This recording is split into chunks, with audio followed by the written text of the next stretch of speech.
say that the younger team was more tired. Experience matters. One three-point shot after another three-point shot, possession after possession.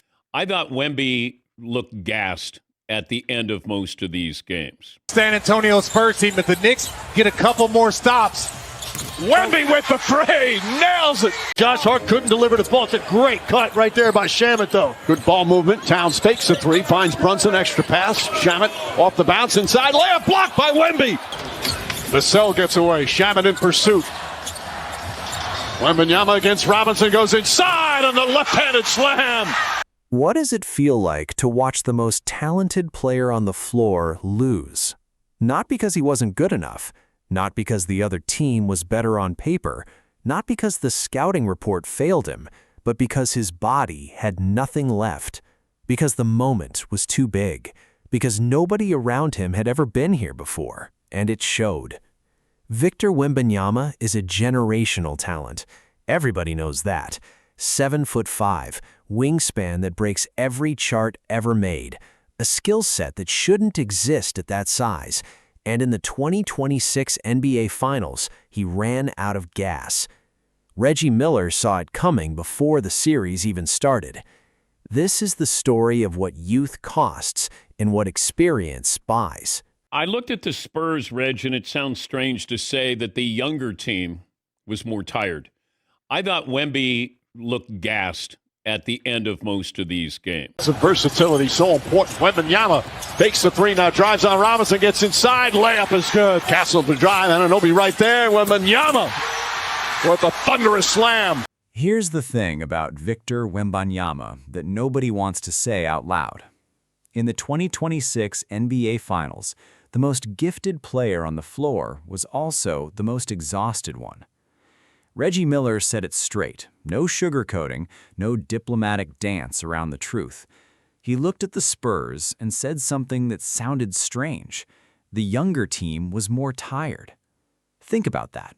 The younger team more tired. In basketball logic, youth means energy. Youth means fresh legs. Youth means the ability to recover overnight and come back the next game ready to go again. But that's not what happened here. Wembanyama looked gassed at the end of most of these games.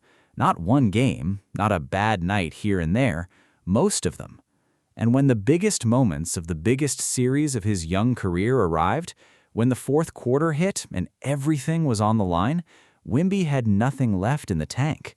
That's not a talent problem. That's a load management problem, a roster construction problem, and ultimately an experience problem. Maybe that had a little bit to do with fatigue, but I stated on air, I think it was in game 5 or 6 when the Knicks were just waiting on who was going to win that series.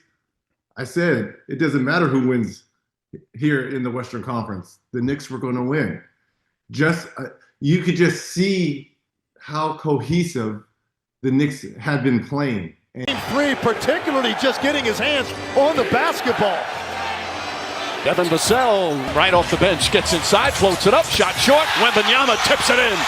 Here's the pattern that defined this entire series, and once you see it, you cannot unsee it. The San Antonio Spurs came out flying in almost every single game.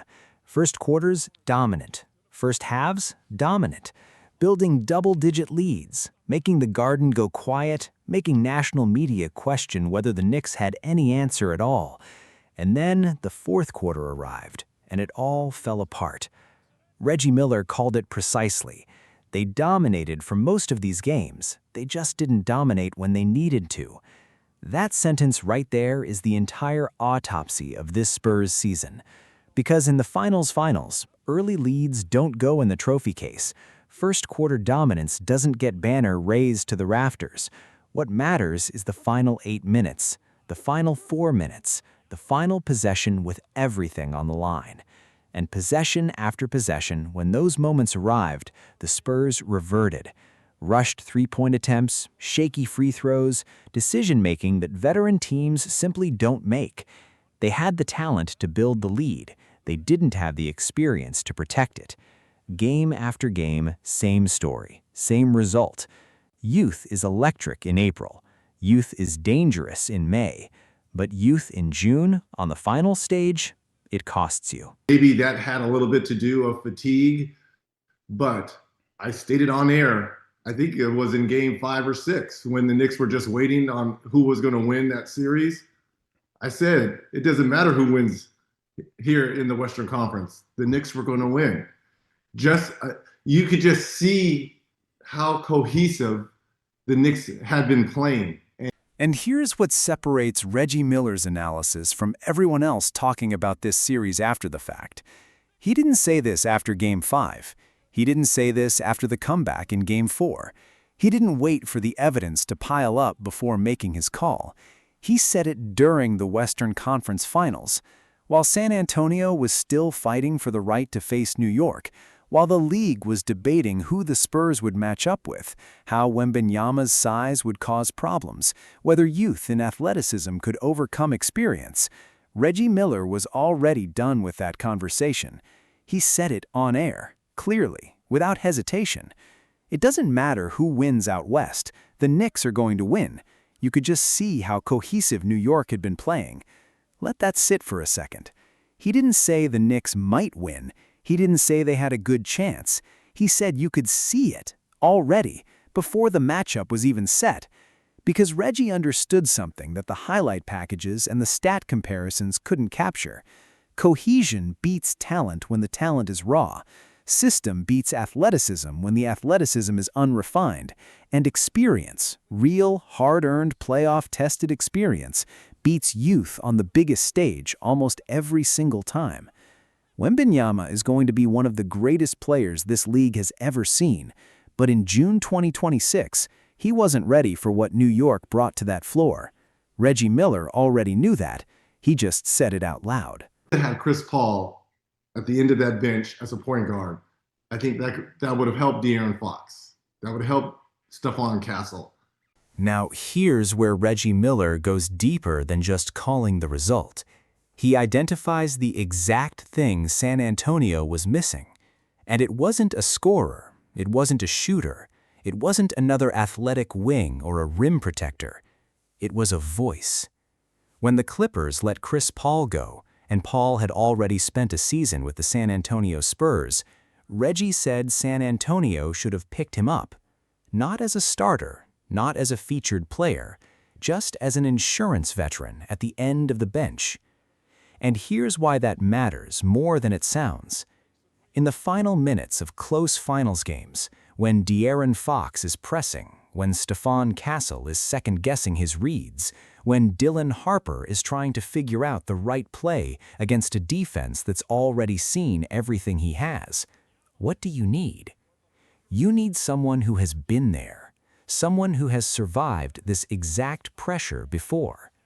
Someone who can look at a 22-year-old and say, slow down, run the clock, make them foul you. This is how we get through the next 2 minutes.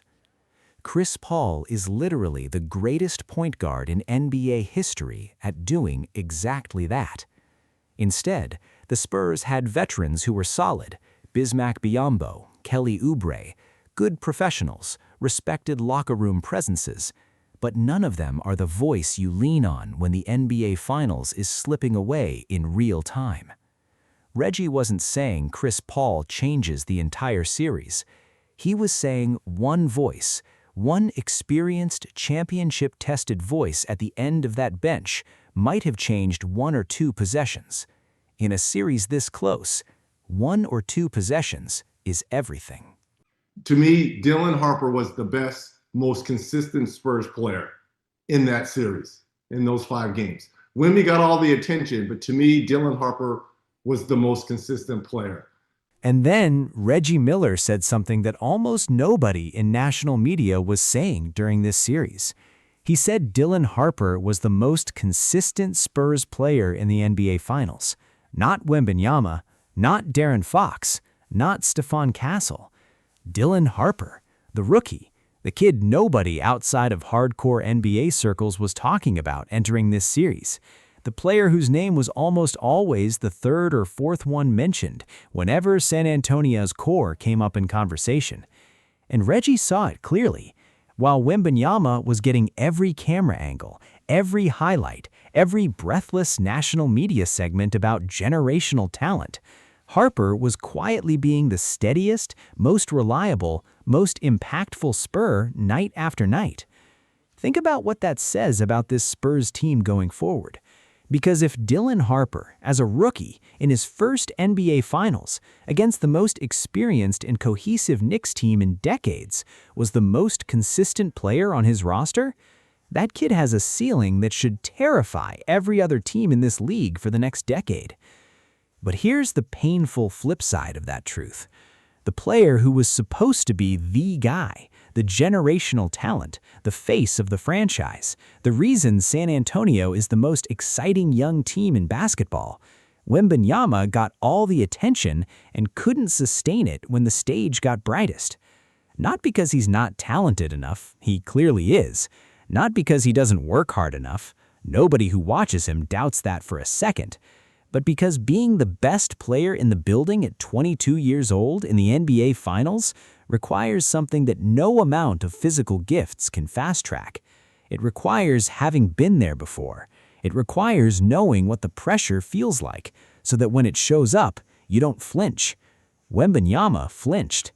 It won't happen twice, but in June 2026, it cost San Antonio everything. This is why vets matter. Youth got the best of the Spurs. Here's the thing. Reggie Miller made sure to say, and it matters, he applauded the Spurs, genuinely. For a team this young to go into the defending champions building in a Game 7 environment and win, that is not nothing. That is extraordinary. That is the kind of thing that tells you everything about the character of this group. But character alone doesn't beat the Knicks in June. Not this Knicks team. Not with Brunson at the helm and Mike Brown on the sideline and 53 years of hunger fueling every single possession. Reggie said it during the Western Conference Finals, before the matchup was even set. The Knicks were going to win. You could see it. Victor Wembanyama is going to win championships. Multiple ones. The talent is undeniable, and the hunger is real. But Reggie Miller was right. Youth showed up on the biggest stage, and the team that had already lived through those moments, already knew what that pressure felt like, they were always going to be ready for it. Subscribe.